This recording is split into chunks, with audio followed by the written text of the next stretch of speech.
신약 성경 7페이지에 있습니다. 창세기 6장. 저와 한 절씩 교독하도록 하겠습니다. 사람이 땅에 번성하기 시작할 때 그들에게서 딸들이 나니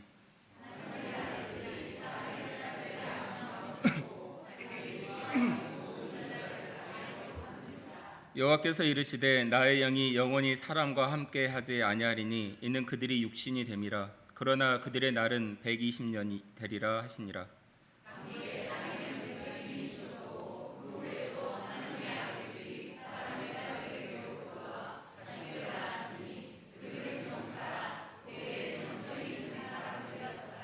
여호와께서 사람의 죄악이 세상에 가득한가 그의 마음으로 생각하는 모든 계획이 항상 악할 뿐임을 보시고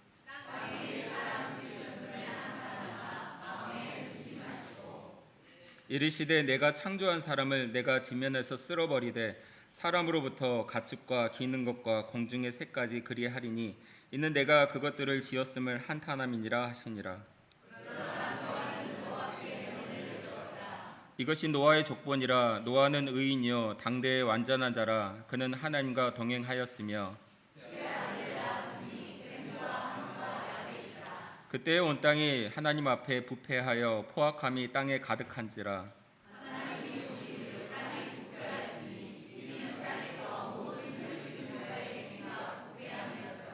하나님이 노아에게 이르시되 모든 혈육 있는 자의 포악함이 땅에 가득하므로 그 끝날이 내 앞에 이르렀으니 내가 그들을 땅과 함께 멸하리라.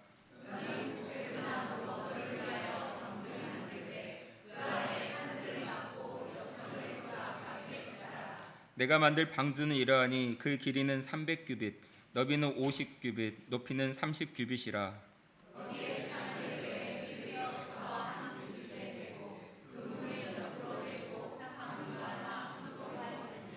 내가 홍수를 땅에 일으켜 무릇 생명의 기운이 있는 모든 육체를 천하에서 멸절하리니 땅에 있는 것들이 다 죽으리라.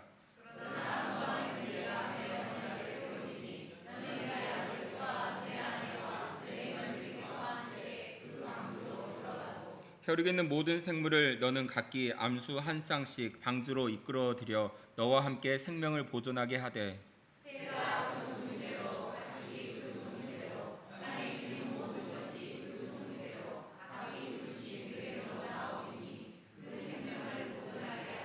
너는 먹을 모든 양식을 내게로 가져다가 저축하라. 이것이 너와 그들이 먹을 것이 되리라.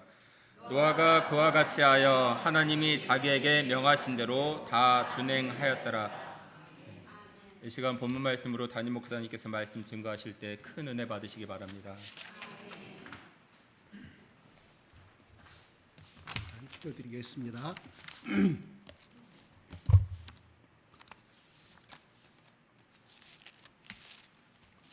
좋으신 아버지 하나님 감사합니다.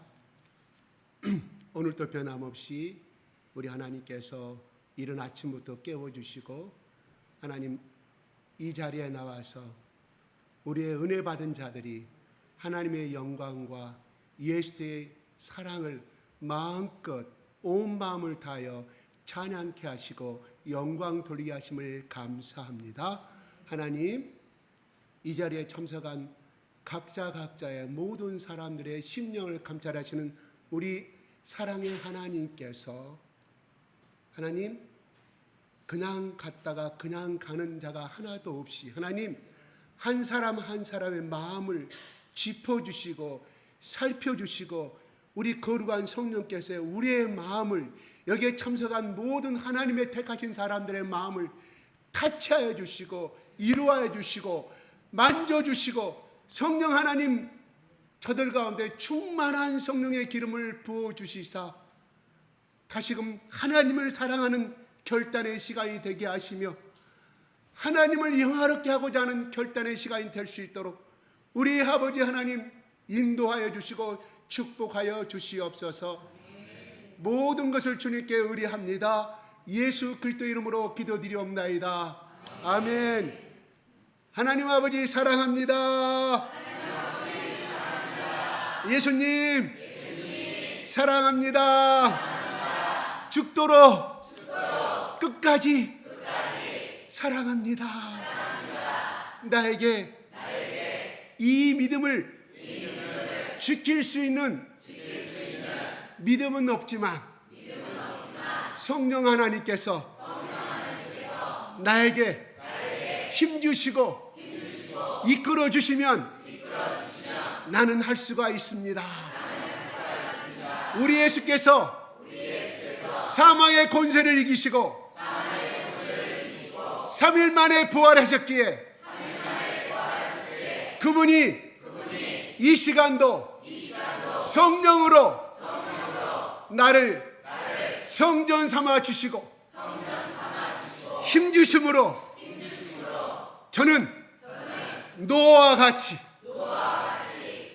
주님만을 사랑하고 예수님만을 뜨겁게 사랑하고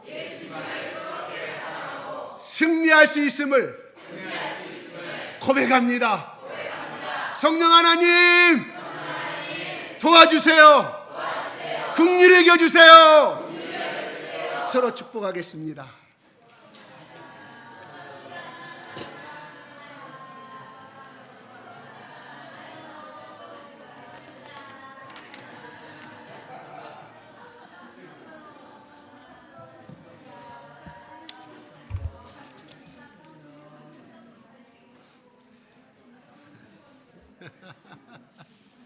네, 감사합니다. 네. 오늘 새로 오신 분들 몇 분 계시는데 오늘 다른 부담 갖지 마시고 주일은 거룩하게 지키라고 하였으니까 이 시간 하나님의 은혜만을 갖고 가기를 예수 그리스도 이름으로 축복합니다. 네. 오늘 6장은 1절에 이렇게 시작합니다. 6장 1절을 같이 한번 읽어볼까요? 시작. 사람이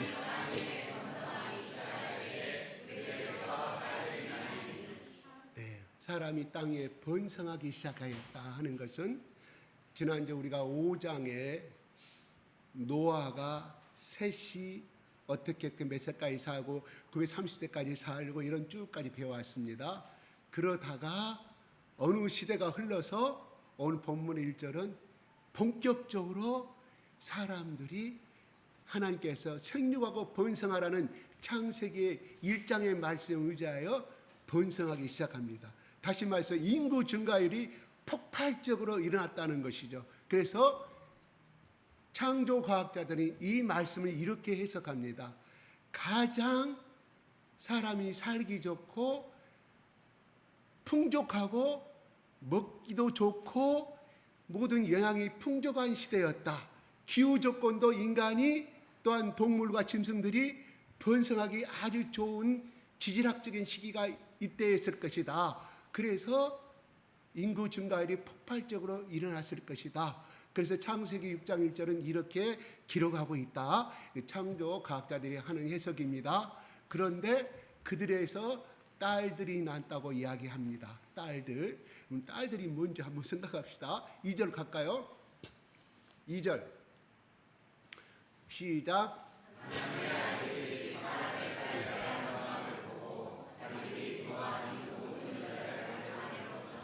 네, 여기서 학자들 간의 의견이 분별해요. 하나님의 아들들은 누구고 사람의 딸들은 누구냐. 그래서 어떤 신학자들은 어떤 주석가들은 하나님의 아들들은 천사의 천사다 이렇게 해석하는 사람도 있어요. 그러나 성경은 천사란 말이 없습니다. 너무 오버하는 거예요. 무슨 말이냐면 이것은 셋의 후손. 지난주에 말씀하셨던 우리가 봤던 창세기 4장 26절에 셋과 에노스에 이르러서야 그들이 하나님을 이름을 불렀더라.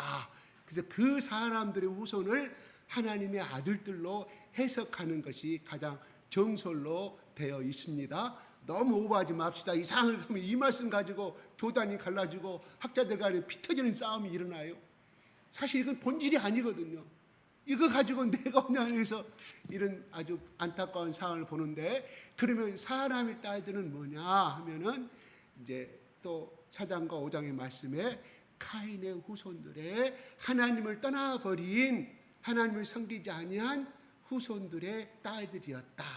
그러니까 이 말씀은 하나님의 섬기는 사람들과 하나님을 떠나버린 마음대로 살아가는 하나님을 섬기지 아니한 사람들과의 후손의 자폰이 이루어졌다. 이런 성경적으로는 자폰이라고 그래요.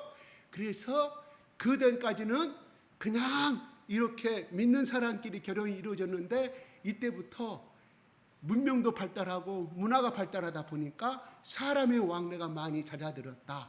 그래서 이런 하나님 믿지 않는 사람들과의 결혼이 많이 이루어진 걸로 정통의 학자들은 해석을 합니다. 저도 이 말에 제가 동의를 합니다. 자, 그래서 뭐냐면 너무나 아름다웠어요.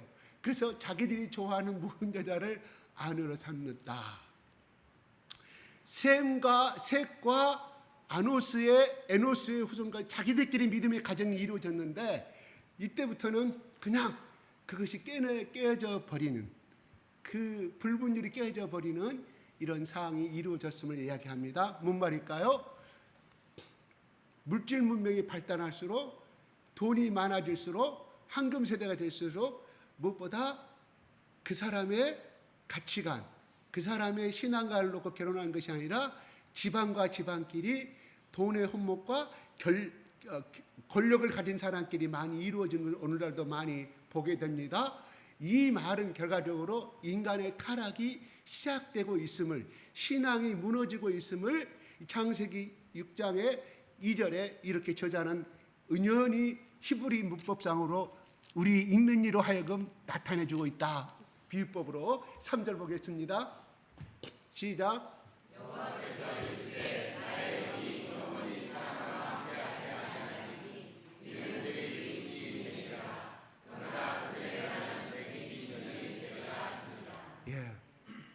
계속해서 하나님 보시기에 어긋난 행동을 하니 하나님이 정해버립니다. 인간의 수명을 120년을 하리라. 왜 그랬을까요? 지난주 우리는 930세까지 살았던 대목들이 많이 나와요. 880세, 930세 나오는데 오늘 6장부터는 사람의 생명이 120년으로 하나님께서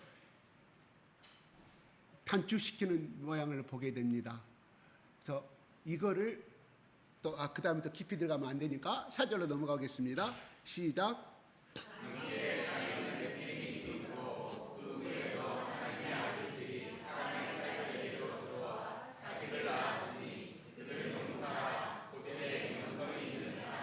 예, 자식을 낳았는데 그 중에 네피림이, 그 당시 땅에는 네피림이 있었다고 그래요. 네피림 족속이 있었다고 그래요.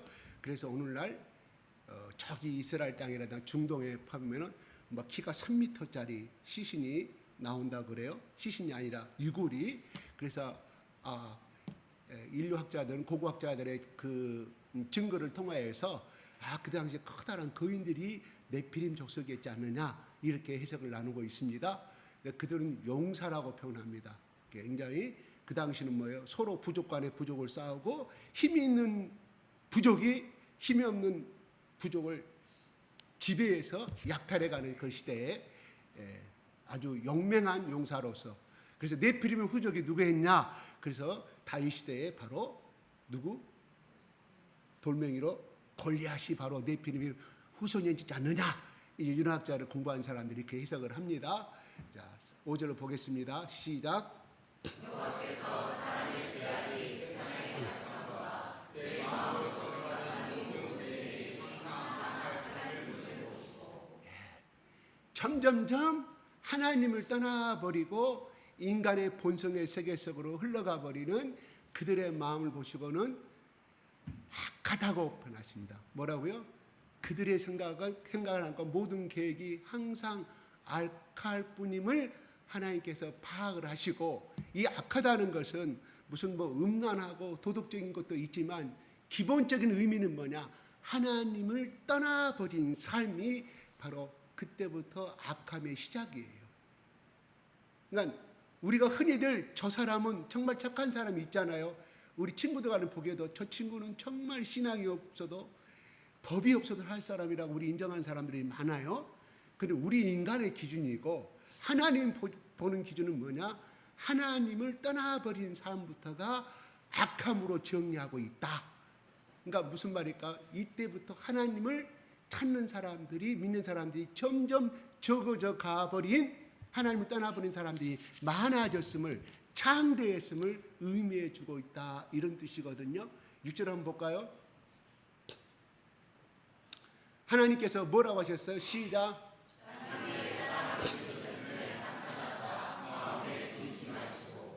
마음에 근심하셨다.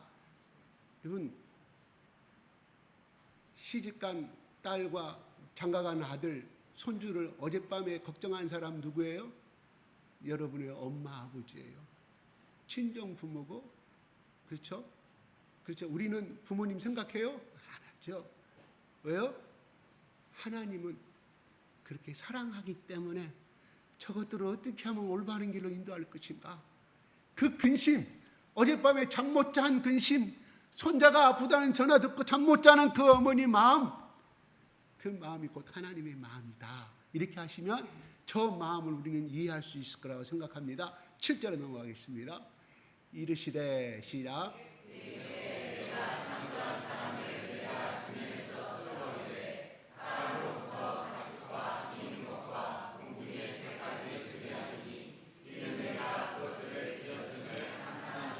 한탄하며 후회한다, 이런 말이에요. 후회하고 또 후회한다. 이렇게 이야기합니다. 한탄하셨다. 가슴을 두들김처럼, 아이고 저것을 내 아들이라고 내가 저놈을 낳고 내가 미국 그려먹겠다고 우리 부모가 너무 기가 막힐 때 그렇게 말씀을 많이 해요. 저도 어릴 때 우리 엄마한테 그런 말을 듣고 자랐어요.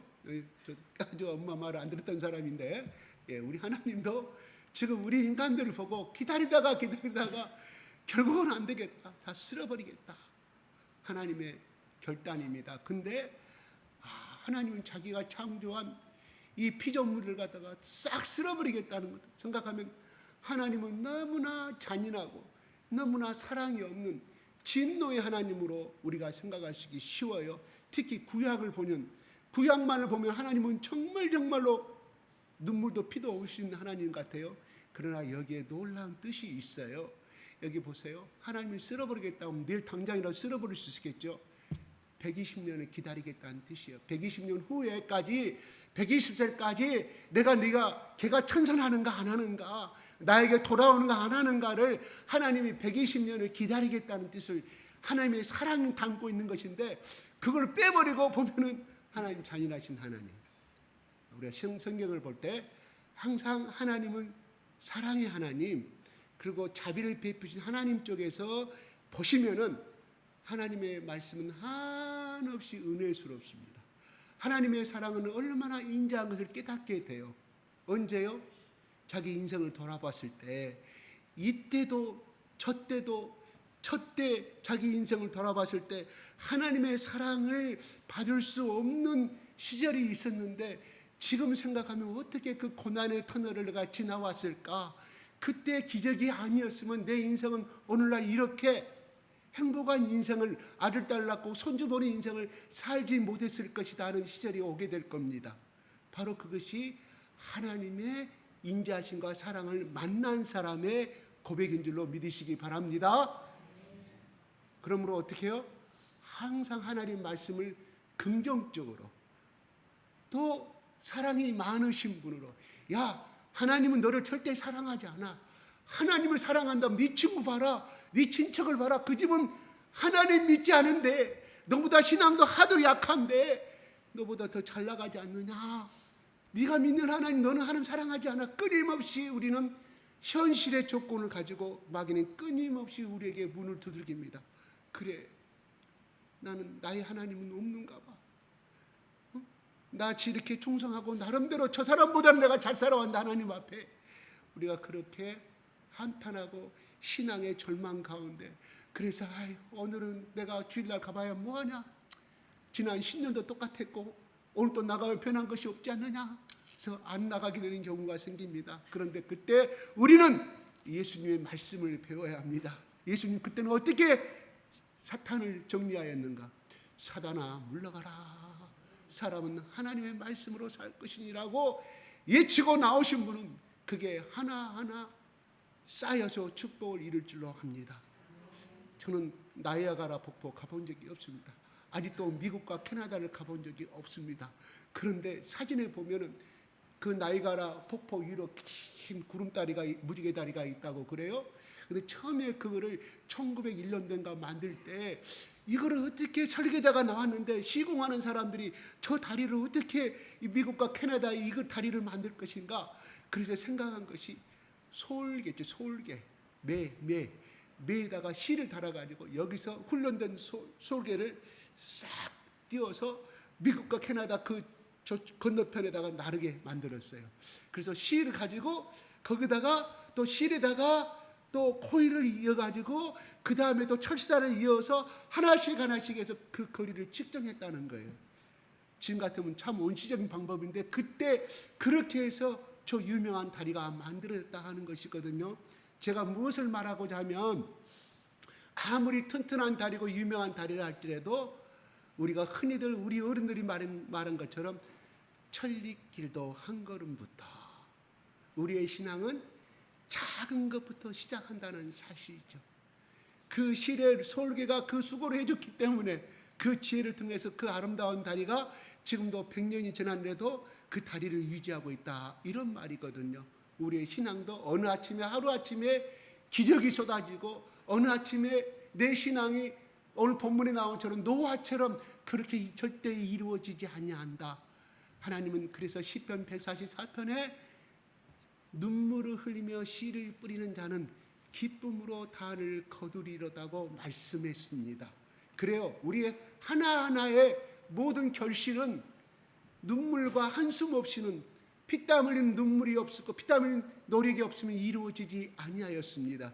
여기에 계시는 특히 우리 여자 집사님들 처음에 시집 올 때 어떻게 시집 왔습니까? 제대로 풍성한 가운데 시집 왔습니까? 아니잖아요. 잠깐 새방에서 출발했던 기적이 있었을 것입니다.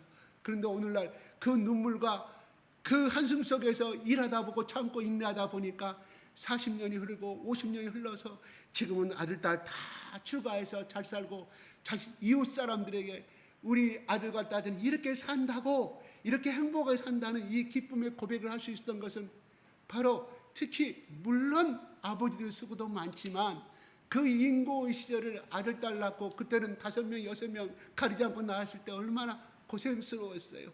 3일 만에 아기 낳고 또 들판 나가서 일해야 될 그런 눈물이 있었기에 참고 하다 보니까 오늘날 이렇게 흡족가 이제 놀러도 다니시고, 예전에는 돈이 아까워서 커피집, 커피숍 가지도 못하는데 이제는 10,000원짜리 커피숍 가서 한 잔씩 먹을 수 있는 여유도 생길 수도 있는 이 축복을 누릴 수 있는 것은 눈물을 흘리며 씨를 뿌리는 그 인생의 가정이 있었기에 오늘날 그런 아름다운 축복을 누리고 사는 줄로 믿습니다. 그래서 우리는 이거를 하나님의 축복이라고 이야기합니다. 하나님 모르는 사람은 내가 노력해서 내가 그래서 이루었다고, 그러므로 너희들은 나에게 효도하라, 나에게 용돈을 바쳐라. 하나님의 사람은 그렇게 하지 아니합니다. 하나님의 사람은 하나님께서 나에게 이런 가정과 축복을 주셨기에 끊임없이 사랑은 아래로 흘러내려갑니다. 예, 오늘 기억나? 예, 지었음을 한탄합니다. 120년 기다리신 하나님의 사랑, 인자하신 하나님, 돌아오기를 기다리신 하나님의 사랑을 우리가 생각해 봤으면 좋겠습니다. 8절 넘어가겠습니다. 여기서 모든 세대는 다 타락했는데 하나님께서 인정하는 한 사람이 있었습니다. 8절 보겠습니다. 시작. 그런 가운데서도 하나님이 싹 쓸어버리려고 했는데 하나님의 눈에 밟히는 사람이 있었어요. 노아라는 자가 하나님께 은혜를 입었다고 말합니다. 이 사람은 어떻게 하여 하나님께 은혜를 입었을까요? 이렇게 말합니다. 22절 한번 볼까요? 22절에 노아가 시작.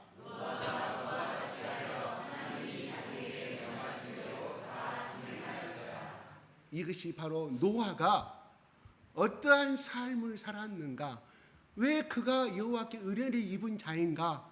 22절에 이렇게 쓸어버리겠으니 동물과 모든 암수 한 상씩을 다 방주를 만들어서 너네 암소화살을 거기다 다 집어넣으라고 했을 때 노아가 말씀대로 명하신 대로 다 여기서 성경은 준행하였다는 말도 충분히 문장이 성립이 되지 않아요? 근데 여기다 다 무슨 말일까요? 모두 한국말로 모두 다 뭔 말일까? 하나부터 열까지 빠짐없이 행하였다.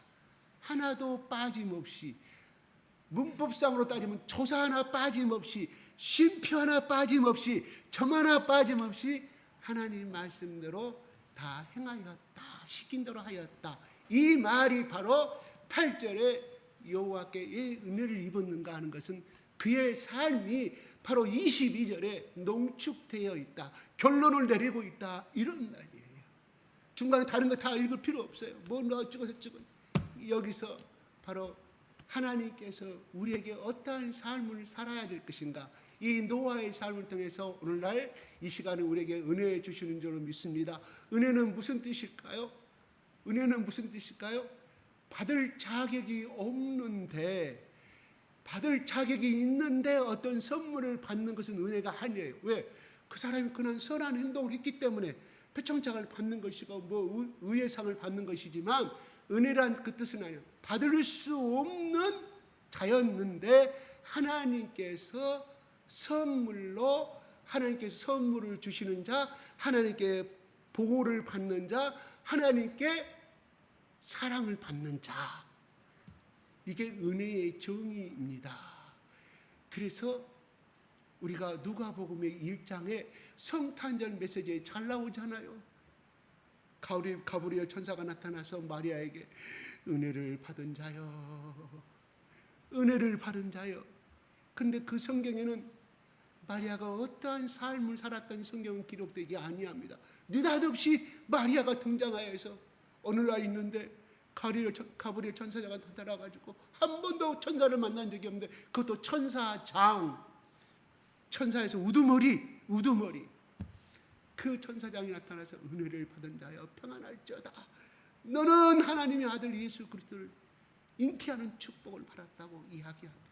물론 성경은 기록되지 아니하지만 마리아가 그렇게 은혜를 받을 수 있는 어떤 일이 있었을까요?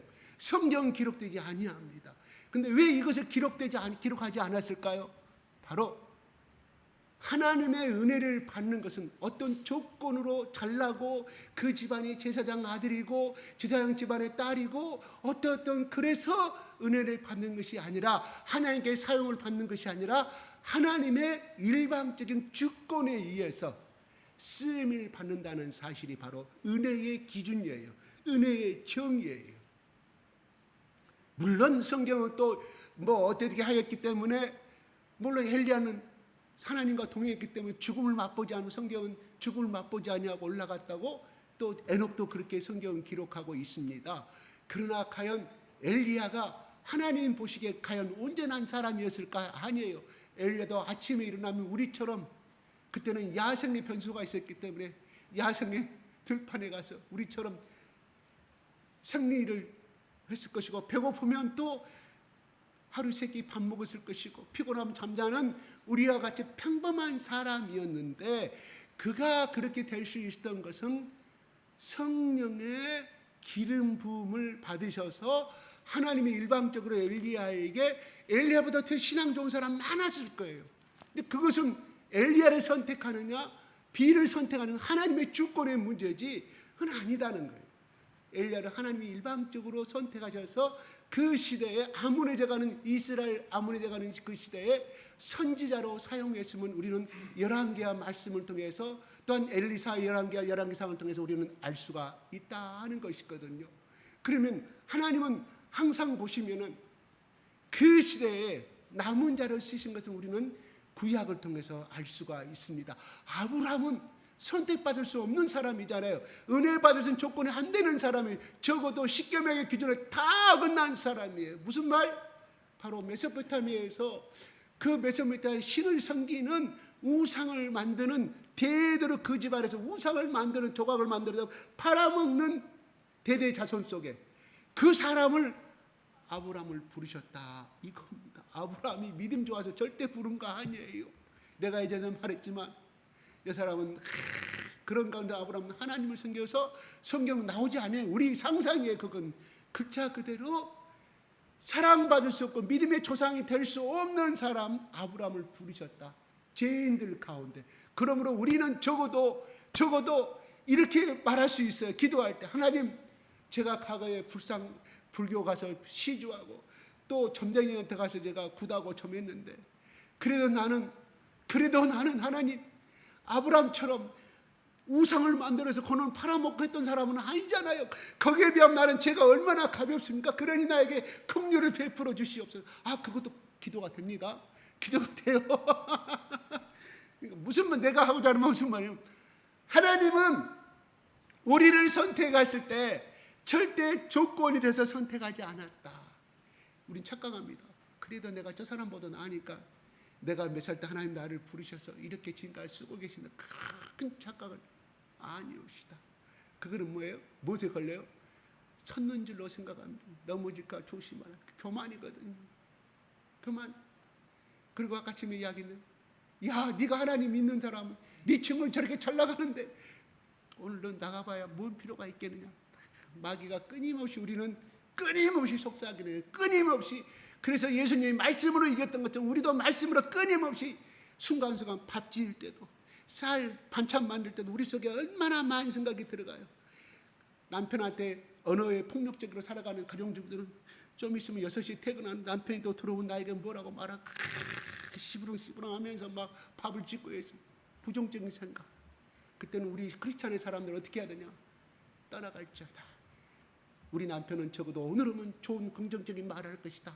사단아 물러가라. 나에게 끊임없이 남편에게 불신의 생각을 심어주고 어려운 말을 심어주고 사탄들은 물러갈지어다. 우리 하나님은 기적을 베푸신 하나님인데 나에게 더 이상 접근하지 말지어다. 그런데 우리는 속아버려. 왜? 우리는 태어날 때부터 그렇게 생각하고 살았어. 누구한테? 엄마 뱃속에서부터. 그러니까 이 생각을 부정적인 생각보다 긍정적인 생각을 할 때가 더 적다. 우리는 어떻게 하냐? 끊임없이 내뱉어야 돼. 끊임없이. 그 생각이 나오면 끊임없이. 그래도 내가 90세가 되고 100세가 되면 나한테 걸레 닦아주고 대소변 받아줄 사람 내 아내밖에 없다. 나는 내 아내밖에 없으므로 이혼하겠다는 생각은 떠나갈지어다. 외치시기 바랍니다. 그래도 내 자식들은 지들만 다 밖으로 잘 떠나가지만 내 남편은 지금은 나한테 이렇게 말하지만 그래도 끝까지 내 옆에서 간호해주고 손잡고 갈아줄 사람은 병원 같이 가는 내 남편밖에 없다. 그러므로 사탄아 물러가라. 외치시기 바랍니다. 그러므로 나는 사랑을 받은 자다. 외치시기 바랍니다. 끊임없이 우리 사탄은 끊임없이 이것이 습관이 되시기를 바랍니다. 그러면 떠나가요. 떠나가게 되어 있어요. 그 다음에 쉽게 떠나간지 아세요? 아닙니다. 제가 가브리엘 천사장이라고 말씀했죠. 천사에도 등급이 있다니까요. 모든 천사들이 하나님 만나는 거 아니에요. 하늘에 있으면 하나님 다 보고 아니에요. 우리가 대통령 만나려면 누구를 통해서? 비서실장, 그 다음에 무슨 보좌관, 행정비서관을 통해서 대통령 만날 수 있잖아요. 하물며 동장을 만나도 만날 수 있어요? 밑에 직원, 7급 공무원 통해서 만나는 것인데 마찬가지로 천사들도 천국에 산다고 다 천국 만나는 게 아니에요. 하나님 못 만나. 천사장들, 하나님께 메신저를 전해준 이 천사장을 통해서 만날 수가 있다고 천국 갔다 오신 분이 그런 이야기를 합니다. 그래서 그 말도 맞는 것 같다 생각이 들어요. 그러므로 여러분 끊임없이 우리의 믿음에 맞게끔 그 다음에 그 나쁜 영들 중에 더러운 영들 중에서도 처음에는 조그만 것들이 건들지만 더 위에 있는 거기에 더러운 영의 세계에서 더 위에 있는 것 더 세게 우리의 믿음의 신앙에 따라서 우리를 건들고 우리를 시험하는 줄로 믿으시기 바랍니다. 왜 나는 조금만 더 가려고 하면 이것이 막지? 왜 나는 이럴까? 하나님 앞에 나가는 끊임없이 방해하는 세력. 그래서 예수님도 40일간 금식기도 하실 때 광야에 있을 때 마귀들이 더러운 영들이 와가지고 예수님을 못하게 하더라가 아니라 사탄이 왔다 그랬잖아요. 마귀가 왔다 그래. 사탄과 마귀는 똑같은 말입니다. 격에 맞게끔 왔다 이런 말이에요.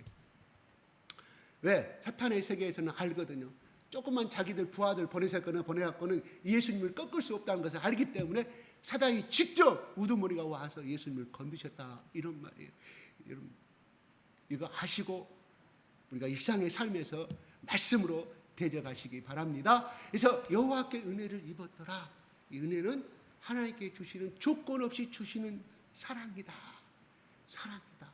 당대의 의인이었다고 이야기합니다.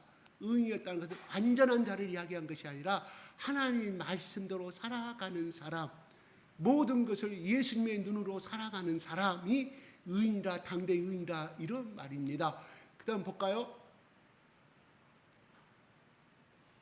그는 안전한 자라 하나님께 동행하였습니다. 그랬습니다.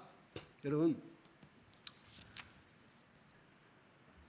더러운 물과 깨끗한 물이 있다고 비유 한번 해보시겠습니다. 가장 비유적으로 초등학교 1학년한테 비유적으로 하신 말씀과 똑같아요. 이 깨끗한 물과 더러운 물이 있을 때, 섞였을 때 더러운 물이 될까요? 깨끗한 물이 될까요? 그죠? 당연히 더러운 물이 되죠. 왜? 불순물이 들어가 있는데. 2컵, 3컵을 부숴봅시다. 맑은 물을. 좀 더 옅어졌을 뿐이 여전히 우리 국민들이 먹을 수 있는 수준에는 미달되는 것이에요. 그만큼 악의 세력은 강하다. 우리를 넘어뜨리는데 강하다. 왜요? 우리의 본질 자체가 제약되기 때문에. 제약되기 때문에 조금이라도 바늘구멍만한 더러운 것이 우리를 유혹하게 되면 우리는 넘어질 수밖에 없어요. 와, 저 사람 기도도 너무너무 잘하고 너무 방언도 시원시원하게 잘하는데 어쩌면 그 사람이 그런 행동을 할 수 있지? 이해가 안 가요. 이중적인 인간이라고 공격합니다. 아닙니다. 우리의 그 생각이 틀렸어요. 우리는 얼마든지 넘어갑니다. 40일간 금식 기도한 사람도 넘어갑니다. 그런데 우리 인간은 제약된 속성을 갖고 있기 때문인 줄 믿으시기 바랍니다. 제가 그제 어느 병원을 갔어요. 근데 그분이 아주 친절했습니다. 아주 친절하고 아주 좋은 의사분이었어요. 근데 제가 속으로 그랬어요. 저분이 만약에 예수를 믿는 사람이었다면 오늘 또 환자를 50명, 100명을 만나는 그 사람들에게 안수해주고 예수 믿으라고 해주면 얼마나 많은 사람들이 예수를 믿게 될까. 그리고 그분은 예수님 때문에 얼마나 이름이 높아질까. 에스더민서 1장 1문에 소위 문답에 하나님의, 인간의 존재는 하나님을 영화롭게 하고 하나님을 기쁘시게 하는 것이 우리 인간의 존재의 가치의 목적이라고 그랬거든요. 그래서 그 삶을 살아간 사람은 바로 우리가 잘 아는 그 아브라함 목사님이 그 삶을 살아갔잖아요. 이런 분들이 이 나라에 많이 나타났으면 좋겠습니다. 꼭 그 계통이 아니라도 모든 분야의 리더가 되어서 이렇게 하나님 앞에 보시기에 안전한 자고 하나님께 동행한 자로 인정을 받는 이런 우두머리들이, 리더들이 많이 태어났으면 좋겠습니다. 하나님이 그래서 나를 사랑하고 나를 믿는 자는 꼬리가 되냐고 머리가 될 것이라고 선포하였습니다. 누구에게? 이스라엘 사람들에게. 너희들은 나의 백성이고 나의 창자다고 선포하시면서 말씀하였어요. 성공하는 비결은 뭐냐? 내 말씀을 따르고 나를 믿고 의지하라. 지난주 우리는 믿음의 장을, 히브리서 11장을 다 배웠습니다. 모세는 믿음으로, 아브라함도 믿음으로 하나님 앞에 나아가는 상주심을 믿었다 하는 것이에요. 이 땅의 영화로움은, 이 땅의 권력은, 이 땅의 돈은 다 갈 때 한 평의 땅도 안 되는 속으로 빈손으로 가야 되는 것이 우리 인간의 모습인 줄 잘 압니다. 이게 우리의 지금까지 조상들의 되풀이되는 모습입니다. 우리도 언젠가는 빈손으로 거기를 가야 됩니다. 그러나 죽은 다음에 영원한 세계가 있다는 것, 죽은 다음에 하나님이 이 땅에 노아처럼 삶을 살았을 때 하나님께 축복을 주실 수밖에 없다는 것을 여러분 믿음으로 선포하시고 그래서 이 땅에 풍성한 은혜를 나누시다가 풍성한 은혜를 받고 나눠주면 살다가 하나님 앞에 상을 받는 우리 모두가 되었으면 좋겠습니다. 얼마 전에 만났던 어떤 목사님의 간증이에요. 우리 교회는 조그만 교회였습니다. 시골에 조그만 충청도 청주에서 올라오셨더라. 옛날에는 전기불도 안 들어왔대요. 거기서 근데 교회가 지은 지 오래돼 일제시대 지어가지고 비만 오면 비만이 세고 그걸 보수하자니 성도 수는 없고 돈은 없고 하나님 우리 교회에 복을 주셔서 여름에 비가 와도 마음껏 예배를 드릴 수 있도록, 여름에 비가 오면 세숫대야 장독가 안에 놔놓고 예배를 드렸다고 그래요. 어느 날 이제 알게 되신 목사님이 내가 가서 무료로 4박 5일 동안 당신한테 사례금 받지 않고 내가 부흥회를 옛날엔 4박 5일 했어요. 금요일날 끝나고 토요일날 끝나고 옛날엔 그랬어요. 했는데 그때 마치 고향을 떠나서 서울에서 열심히 직장생활해서 돈을 모으고 모여서 이제는 몸이 아파가지고 이제 그 고향 땅에 오게 됐는데 그 부흥회를 참석하게 된 시골 처녀가 있었다고 그래요. 거기서 은혜를 받아가지고 그 좋은 예수님, 자기 예수님 찾아오는 그 예수님을 뜨겁게 만나게 됐어요. 성령을 만나게 됐어요. 막 뒤집어지고 난리가 난 거예요. 회개의 역사가 나, 통곡의 역사가 나타나가지고 그래서 병이 치료되고 이제 점점 몸이 완쾌되면 서울로 다시 직장에 취직하려고 그런 가운데 있었을 때 이렇게 보니까 어느 날 비가 내린데 비가 엄청나게 거기에 구멍이 뚫어다니까 자기가 시집갈 돈 그렇게 모아서 12시간씩 잠 안 자고 일한 오버타임 4시간씩 열심히 했어요. 옛날에는 임금이 쌀 때잖아요. 그 청계천 그런 데 가서 일하신 처녀였던 것 같아요. 그 돈을 목사님 하나님의 집이 우리 아버지 집이 이렇게 세는데 제가 나만이 혼자 행복하게 살 수가 없으니 목사님이 이 돈 가지고 교회 다시금 재건축을 하세요. 그래가지고 교회가 안전한 집은 아니었어도 그런데 비가 별새는 겨울에는 따뜻한 데서 예배를 드릴 수 있는 교회가 완성이 됐다고 그래요. 그 소식을 이 부흥회에 참석했던 목사님이 이 목사를 통해 이야기를 들은 거예요.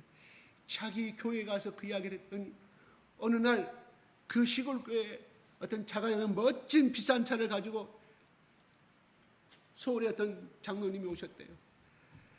내가 우리 아들이 2명이 있는데 큰아들은 교회를 잘 다니는데 이놈은 두 놈은 완전히 둘째는 교회도 안 돼 대망나니 삶을 사는데 내가 며느리를 얻으려고 하면은 정말 믿음이 좋은 여자를 나는 얻고자 합니다. 그러니 내가 여기 갔던 우리 담임 목사님께서 이런 아름다운 처녀가 있다고 그 처녀가 누구요? 그래서 목사님이 소개하는 거 만났어요. 그래서 그 장로님이 이야기합니다. 내 개망나니 아들이 있다. 우리 집에 와서 좀 우리 집을 좀 혁명을 일으켜달라. 우리 아들 하나 살려 좀 치고 자매님 부탁한다고. 그래서 그 즉시 그 자가용을 타고 갔어요. 리브가 같은 사람이에요. 이삭이.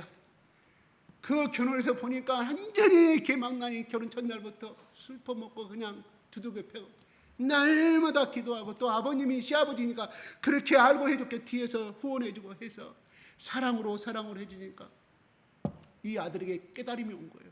우리 집안에서는 우리 친척 다 저 목난이 개망난이라고 요구하는데 자기 부인은 이렇게 찔러도 저렇게 찔러도 눈물로 사랑해주고 흥겨니까 이 아들 속에 변화가 오게 됩니다. 그래서 예수 믿게 돼서 열심히 교회 중심의 집사가 되어서 나중에 큰아들보다 둘째 아들이 더 신뢰가 가는 신앙생활을 하니 장로가 은퇴하면서 나이가 돼서 둘째 아들에게 그 모든 사업을 물려줬다는 거예요. 그래서 그 교회에서 장로가 되고 부인은 권사가 되어서 그 교회에 열심히 믿음의 기둥이 되었다는 이야기를 그 교회 후임으로 가신 그 목사님이 저한테 이야기해 줬어요. 일화가 아니에요. 실화예요. 실화. 며칠 전에 우리도 이 향에 언젠가는 빈손으로 가야 됩니다. 명예만을 줬다가 명예만 갖다가 빈손으로 갑니다. 돈만 줬다가 또 빈손으로 갑니다. 뭔가를 이 땅에 자기 이름은 남기고 가야 할 게 아니겠습니까? 죽은 다음에 우리 아버지는 우리 할머니는 우리 할아버지 이런 사람이었다는 이 믿음의 소리는 듣고 가야 할 거 아니겠습니까? 그 장로님도 훌륭하신 분이에요. 적어도 자기 아들이 그런 줄 알고 다른 기업의 회장들이 당신의 아들하고 결혼시키자고 많이 결혼 조건이 왔대요.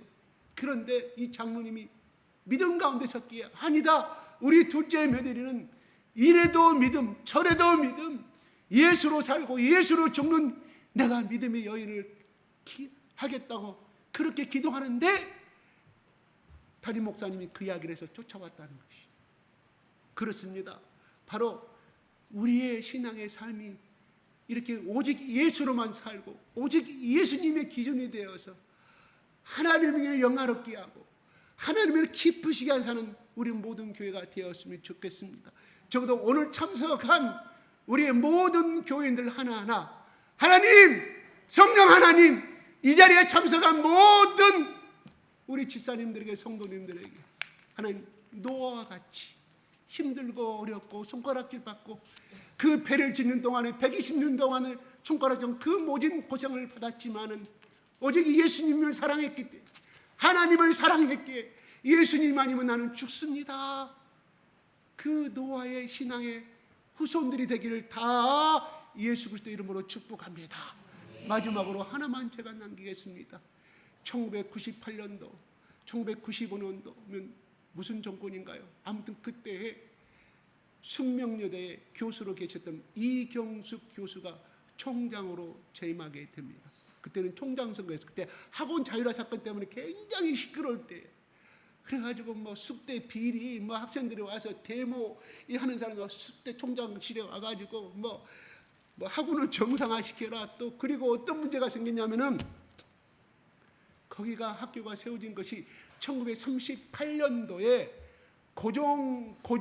고종황제의 정비가 아니고 후궁이었던, 그래서 영친왕을 낳았던, 영친왕의 이름이 뭐예요? 이은입니다. 옛날 조선시대 왕들의 이름은 다 애자였어요. 이은, 이거 저도 이름이 옛날에 이근이었어요. 그 집안의 뜻이 아니라 그렇다 이런 말이에요. 그래서 그 낳은 사람이 정실 부인이 죽으니까 정식 부인이 됐어요. 영친왕의 어머니가. 그래가 1938년도에 그 용산구 청파동에 그 땅을 학원 부지로 무상으로 쓸 수 있도록 국가의 문서로 해가지고 줬어요. 그래서 세워진 것이 명신학교, 그것이 오늘날 숙명여대가 될 것이거든요. 근데 그것이 정권이 와서 2014년 15년도에 이게 이제 막 이렇게 정리가 됨으로 인해서 국가에서 그 땅을 돌려달라, 지금까지 땅을 무상으로 사용했으니 국가의 땅인데 50억을 내나, 숙대가 돈이 없어, 재정의 빚이 가난했는데 이 숙대 여인이, 이 총장이 권사님, 자기가 다 날마다 기도했어요. 학원 정사가, 학원 막 데모가 일어나고 막 여러 가지 시끄러울 때, 하나님, 나는 행정의 개념도 없는데 나 하나님 아니면 죽어야 하나님 살려달라고 했는데 재판을 6년 만에 결정이 났습니다. 어떻게 났을까요? 이거는 그 당시에 문서가 있는 거예요. 정식으로 고종황제가 정부에서 내려준 그 문서, 무상으로 사용해도 좋다는 그 문서가 있으므로 오늘날 대한민국의 정통을 이어졌는 가운데 이것은 변환이 없다. 그러므로 정부에서 돈을 요구할 권한이 없다. 그래서 숙대가 승리를 했어요. 그 돈을 안 갚아도 됐어요. 그 다음에 또 하나 하나님께 축복을 주십니다. 어떤 축복이? 자기가 총장이나 숙대 정문도 너무 초라하지.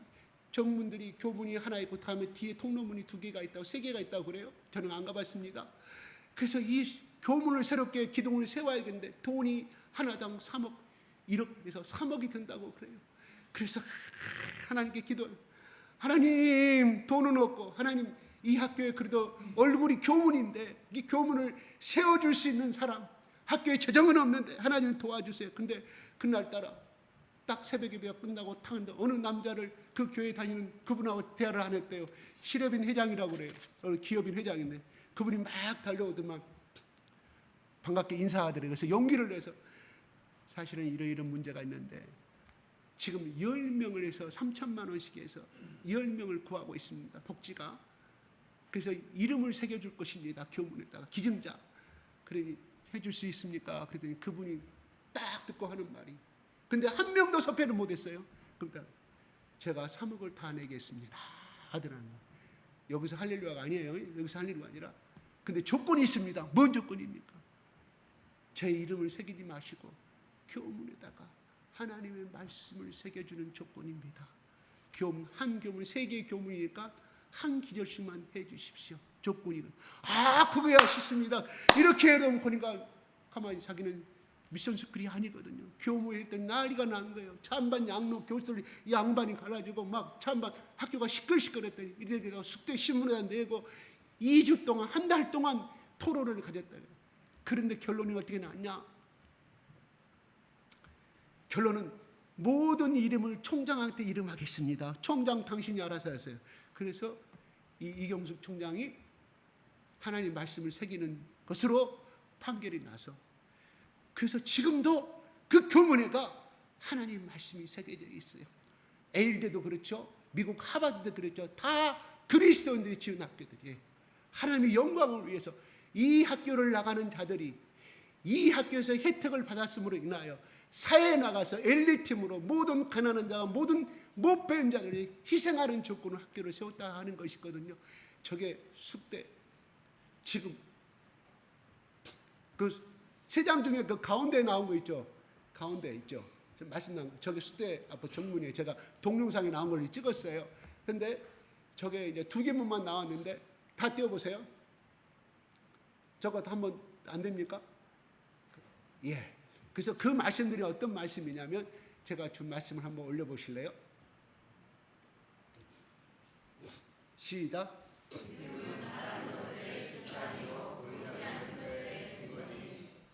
유전들이 이뤄서 이게 제일 큰 정문 앞에 새겨진 말씀이에요. 다음 또 하나 드리겠습니다. 시작. 항상 기뻐하라. 뭐 쉬지 말고 기도하라. 이 말씀이 다른 쪽 동문, 남문, 서문 나눠져 있는데 됐다. 또 하나 시작.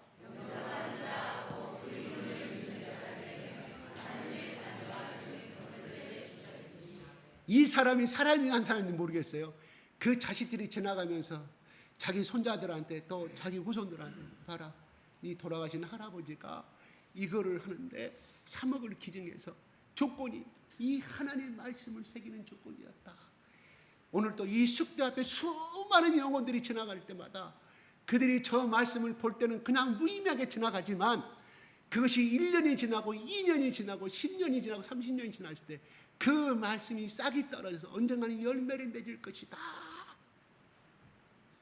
그렇게 말하고 다닐 거 아니겠어요? 후손들이 얼마나, 만약에 3억짜리 빌딩 남겨줘봐야 그건 어떻게 됐을까요? 그 자식들 대판 가정싸움 나고 대판 법원에 투쟁하고 싸움이 났을 거예요. 아무 영향가 없는 것이지만 저거는 두고두고 우리 대한민국이 존재하는 한은 저 말씀이 남을 것이다. 누구? 그 뒤에 저거를 기증하신 그분의 그 신앙의 희생 정신이 모든 사람들의 기감이 될 것이요, 특히 그 집안에 대대로 천대까지 복이 이르실 걸로 믿습니다. 우리도 이러한 삶을 사시기 부탁드립니다. 저 자식을 위해서 열심히 사는 것도 중요하지만 하나님 나라에 하나님 기뻐하시는 삶을 이 땅에서 그렇게 충성하다가 복을 받기를 예수 그리스도 이름으로 축복드립니다. 기도하겠습니다. 음악 주십시오. 크게 주세요. 잠깐 5분간만 당신 통성으로 기도하겠습니다.